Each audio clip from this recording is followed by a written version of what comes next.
ഞങ്ങൾ 4 പെമ്മക്കളായിരുന്നു ഉസ്താദേ. എനിക്ക് വാപ്പച്ചിയില്ല. എന്റെ ഉമ്മ പ്രസവിച്ചതോടെ വാപ്പച്ചി മരിച്ചുപോയി. എന്റെ ഉമ്മയാണ് എന്റെ 3 യുക്തമാരെയും നിക്കാഹ് ചെയ്യിപ്പിച്ചേക്കാൻ ഓടി നടന്നത്. എല്ലാ പള്ളികളിലും പോകുമായിരുന്നു. ഒരു പക്ഷേ നമ്മുടെ ജുമഅത്ത് പള്ളിയുടെ മുമ്പിൽ വരെയും വന്നിട്ടുണ്ടാവും. നമ്മൾ അറിയില്ലല്ലോ, നമുക്ക് നേരമില്ലല്ലോ. ജുമാ നിസ്കാരം കഴിഞ്ഞ് സലാം വീട്ടിയിട്ട് ദുനിയാവിന്റെ കാര്യത്തിനിറങ്ങി ഓടുമ്പോ കർച്ചീപ്പും പിരിച്ച് മുമ്പിരിക്കുന്നവരെ ശ്രദ്ധിക്കാൻ പലപ്പോഴും നമുക്ക് സമയം കിട്ടാറില്ലല്ലോ. അങ്ങനെ ആ പെങ്ങള് പറയുന്നു, എന്റെ 3 ഇത്തച്ചിമാരെയും എന്റെ ഉമ്മയാണ് കഷ്ടപ്പെട്ടുകൊണ്ട് ഓരോ പള്ളികളിൽ പോയി ഓരോരുത്തരെയും കണ്ടു പണപ്പിരിവ് നടത്തിയിട്ട് നിക്കാഹ് ചെയ്യിപ്പിച്ചത്.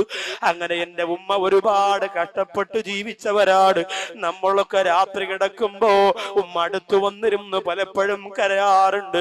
അവസാനം എന്റെ നിക്കാഹിന്റെ സമയമായപ്പോ ഉസ്താദേ എന്റെ ഉമ്മിച്ചാന്റെ കാല് മുറിച്ചു. ഷുഗർ ബാധിച്ചുകൊണ്ട് എന്റെ ഉമ്മാന്റെ കാല് മുറിച്ചു. മറ്റേ കാലും സുഖമില്ലാത്തത് കൊണ്ട് ഇനി വടിവിണ്ട് പോലും നടക്കാൻ പാടില്ല എന്ന് ഡോക്ടർ പറഞ്ഞു. അങ്ങനെ എന്റെ ഉമ്മ ഒറ്റപ്പെട്ടുകൊണ്ട് വീടിനകത്ത് കഴിഞ്ഞു.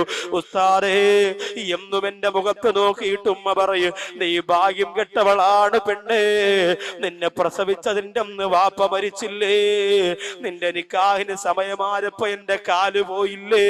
ഇനി എങ്ങനെയാണ് മോളെ പുര നിറഞ്ഞു നിൽക്കുന്നതിനെ പറഞ്ഞു വിടുക എന്ന് ചിന്തിച്ചുകൊണ്ട് പൊട്ടിക്കരഞ്ഞപ്പോ ഉസ്താദേ ഒരുപാട് ദിവസം ഞാൻ മനസ്സുകൊണ്ട് ആത്മഹത്യ ചെയ്യാൻ ആഗ്രഹിച്ചു പോയതാണ്. പക്ഷേ ഈമാനില്ലാതെ മരിച്ചുപോയി നരകം കിട്ടുമെന്ന് പേടിച്ചുകൊണ്ടാണ് അത് ചെയ്യാത്തത്. അവസാനം എന്നോടൊരു സുഹൃത്ത് വന്നു പറഞ്ഞു, പെണ്ണേ സ്ത്രീധനം വേണ്ട, കൈമണി വേണ്ട, അച്ചാരം വേണ്ട, ഒരു നിക്കാഹിന് ഒരുങ്ങിക്കോ. ചെറുക്കനെ കണ്ടിഷ്ടപ്പെട്ടാൽ 1 രൂപ പോലും വാങ്ങാതെ നിന്നെ കെട്ടാനൊരുക്കമാണെന്ന് പറഞ്ഞപ്പോ ഞാനത് സമ്മതിച്ചു. അന്ന് എന്നെ കാണാൻ ഈ രോഗം പിടിച്ച സഹോദരനാണ് വന്നത്. കണ്ടിഷ്ടപ്പെട്ടിട്ട് അവസാനം എന്നോട് അയാള് പറഞ്ഞു, പെണ്ണേ ഏത് സമയത്തും മരിക്കുമെന്ന് ഡോക്ടർ പറഞ്ഞ് ചികിത്സ നിർത്തിയ ശരീരമാണ് എന്റേത്. അതുകൊണ്ട് എപ്പോഴും ഞാൻ മരിച്ചു പോകാ.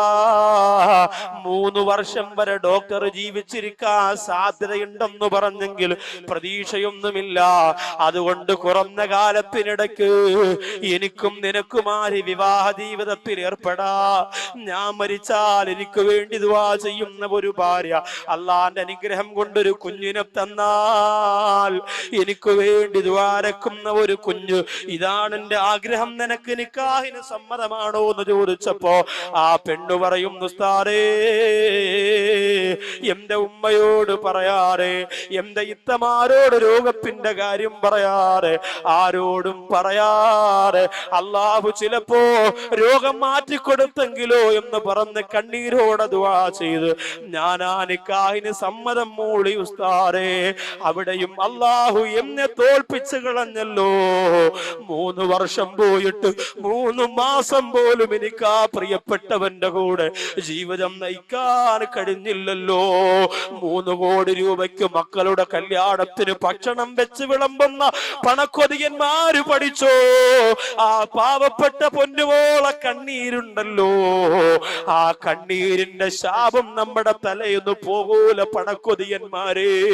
അള്ളാഹു എന്നെയും നിങ്ങളെയും കാത്തുരക്ഷിക്കട്ടെ. ഇതിന് ഔസാദ് ബാക്കവി പറയുമ്പോ ഈ സംഘടന എതിർക്കുന്ന ചില ആൾക്കാര് പറയും, ബാക്കവിക്കത് പറയാ ഉസ്താദുമാരാണ് പണം കൊണ്ട് കല്യാണം നടത്തുന്നത്. എന്റെ പ്രിയപ്പെട്ടവരാണ് എന്റെ മുമ്പിൽ ഇന്നലെയും ഇന്നുമായി നിറഞ്ഞിരിക്കുന്നവരോട് ഞാൻ പറയുകയാണ്, എന്റെ കുടുംബ ജീവിതം നിങ്ങൾക്ക് പരിശോധിക്കാ. വാപ്പ മരിച്ചുപോരാ, പാവപ്പെട്ട സൗന്ദര്യമില്ലാത്ത 4-5 പെൺമക്കളെ കൊണ്ട് പൊറുതിമുട്ടിപ്പോര കുടുംബത്തിൽ നിന്ന് ഒരു പെൺകുട്ടിയാണ് നൗസാദ് ബാക്കവി വിവാഹം കഴിച്ചത്. ഇതെന്തിനാണ് ഞാൻ നിങ്ങളോട് പറയുന്നതെന്നറിയോ? ഇതെന്തിനാണ് പറയുന്നതെന്നറിയോ? എന്റെ ശബ്ദം കേൾക്കാൻ ഓടിയെത്തിയ എന്റെ പ്രിയപ്പെട്ട ചുണക്കുട്ടന്മാരുടെ മനസ്സിന്റെ അകത്ത് പാവപ്പെട്ടവരോടൊരു കനിവ് തോന്നാ, സാധുക്കളോടൊരു കനിവ് തോന്നാൻ വേണ്ടിയാ പറയുന്നത്. ബാക്കിയുള്ള 2 കാര്യങ്ങൾ കൂടി പെട്ടെന്നൊന്ന് പറയാനുണ്ട്. 6ാമത്തെ കവാടം നരകത്തിന്റെ 6ാമത്തെ കവാടത്തിന്റെ പേര് ഹാവിയ എന്നാണ്. അമ്മാമൻ ഖഫ്ഫത്ത് മവാസീനുഹു ഫഉമ്മുഹു ഹാവിയ. ഹാവിയ എന്ന നരകമാണ്. നന്മയും തിന്മയും അല്ലാഹു തൂക്കി നോക്കുമ്പോൾ തിന്മയുടെ ഭാരം കൂടുതലും നന്മയുടെ ഭാരം കുറവും ആർക്കാണോ അവർക്കാണ് ഹാവിയ എന്ന നരകം അല്ലാഹു കൊടുക്കുന്നത്. 7ാമത്തെ നരകത്തിന്റെ കവാടത്തിന്റെ പേര്. അപ്പൊ ഈ നന്മയുടെ ഭാരം കൂടാൻ നമ്മളെ കൊണ്ട് പറ്റുന്നതൊക്കെയും ചെയ്യണം. തിന്മയുടെ ഭാരം കൂടാൻ ഉള്ള കാര്യങ്ങൾ ഒഴിവാക്കിയിട്ട് തിന്മയുടെ ഭാരം കുറയ്ക്കാനുള്ള ശ്രമം നടത്തണം. അള്ളാഹുവിന്റെ പള്ളിക്കകത്തിരുന്ന് സംസാരിക്കുന്നത് തിന്മയുടെ ഭാരം കൂട്ടും. ഇന്ന് പള്ളിക്കകത്ത് വളഞ്ഞിരുന്നാണ് രാഷ്ട്രീയ ചർച്ച, പള്ളിക്കകത്ത് വളഞ്ഞിരുന്നാണ് വസ്തു കച്ചവടം. ഇനി മറ്റേ വസ്തു എന്തരാടെ, ഇതിന്റെ എന്തരാടെ, 50,000 ഇങ്ങോട്ട് താടെ, 25,000 അങ്ങോട്ട് താടെ, ഇതൊക്കെ പള്ളിക്കകത്തിരുന്ന ഇത് നാളെ അള്ളാഹുവിന്റെ പരലോകത്ത് നന്മ തിന്മ തൂക്കുമ്പോൾ തിന്മയുടെ ഭാരം ഒരുപാട് കൂടുന്നതിന് കാരണമാകും. അള്ളാഹു അനുഗ്രഹിക്കട്ടെ. അതുപോലെ തന്നെ മറ്റുള്ളവർക്ക് അർഹതപ്പെട്ട സ്വത്ത്, അനാഥ മക്കളുടേത്, മുത്തഅല്ലിമീങ്ങളുടെ പൈസ, ഉസ്താദുമാരുടെ പൈസ, ഇതൊക്കെ വെട്ടി വിലുങ്ങി വയറ് വലുതാക്കി നടക്കുമ്പോൾ വയറ് വളരുന്നതിനേക്കാൾ ഡബിൾ സ്പീഡിൽ വളരുന്നത് നമ്മുടെ തിന്മയുടെ ത്രാസായിരിക്കും. അള്ളാഹു സുബ്ഹാനഹു വ തആല കാത്തിരക്ഷിക്കട്ടെ. 7ാമത്തെ കവാടം ജഹീം.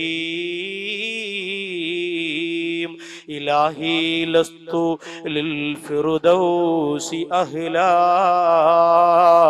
വലാ ഖുവാ അലാ നാരിൽ ജഹീമി. അബൂബക്കർ സിദ്ദീഖ് റളിയല്ലാഹു അൻഹു ഒരുപാട് പൊട്ടിക്കരഞ്ഞു പോയത് ജഹീം എന്ന നരകത്തെ ഭയന്നുകൊണ്ടാണ്. ആരാണതിൽ കടന്നു പോകുന്നത്? വല്ലദീന കഫറൂ വകദബൂ ബിആയാതിനാ ഉലൈക അസ്ഹാബുൽ ജഹീം. അവിശ്വസിക്കുന്നവരും അള്ളാഹുവിന്റെ ദൃഷ്ടാന്തങ്ങളെ വ്യാജമാക്കുന്നവരും ജഹീം എന്ന നരകത്തിന്റെ ഉടമകളാണ്. അള്ളാഹു കാത്തുരക്ഷിക്കുമാറാകട്ടെ. ദൃഷ്ടാന്തം എന്ന് പറയുന്നത് ഏറ്റവും വലിയ ദൃഷ്ടാന്തം തന്നെയാണ് മനുഷ്യർ. നമ്മുടെ കണ്ണും നമ്മുടെ കാതും നമ്മുടെ ശരീരവും ഒക്കെ ഏറ്റവും വലിയ ദൃഷ്ടാന്തമാണ്. അൽ ഹിക്മത്തു ഫീ മഖ്ലൂഖാത്തില്ല എന്ന് പറയുന്ന ഗസാലി ഇമാമിന്റെ ഒരു മഹത്താര ഗ്രന്ഥമുണ്ട്.